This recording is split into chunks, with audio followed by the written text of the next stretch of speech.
আমাদের মা বোনদেরকে বিভ্রান্ত করতেছে না? পারিবারিককে বিভ্রান্ত করতেছে? এদেরকে কি প্রতিহত করা আমাদের ইমানদারি দায়িত্ব কিনা?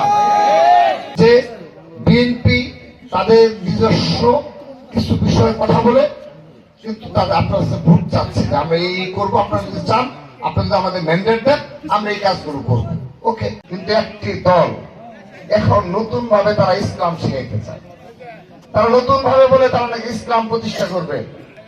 আপনাদের নিকট প্রশ্ন রাখলাম যে 15.5 বছর একটা দিন এসে আপনাদের দুঃখে সুখে কোনোদিন ছিল না, তাদের দ্বারা কি আর যাই হোক ইসলাম কায়েম করা সম্ভব ভাই?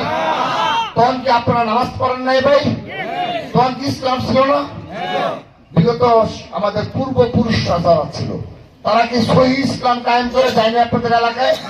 সহি ইসলাম মোতাবেক নামাজ পড়েন আমার মা বোনরা? তো এখন আবার নতুন ভাবে তারা কি করতে চায়? তারা করতে চায় মওদুদিবাদের প্রতিষ্ঠা। আমরা যারা আমাদের শহীদ রাষ্ট্রপতি জিয়া রহমান বলেন, জনাব তারেক রহমান বলেন, তারা কি 5 ওয়াক্ত নামাজ পড়েন না ভাই? 5 ওয়াক্ত পড়ে না ভাই? পড়ে কই? তিনি তো বলেন না যে আমি 5 ওয়াক্ত নামাজ পড়ে আমি ইসলামের হ্যান্ডসাম আপনি দেবেন, এইসব কি বলে বেড়ায়? কিন্তু অপর পক্ষে ওই যে বললাম যারা 15.5 বছর আপনাদের দুঃখে সুখে কোনোদিন ছিল না, তারা ইদানিং এসে প্রমাণ করার চেষ্টা করে যে একমাত্র ইসলামিক দল তারা, আর বাকি সবাই মানে ইসলামের দুশমন। কি প্রমাণ করার চেষ্টা করে না?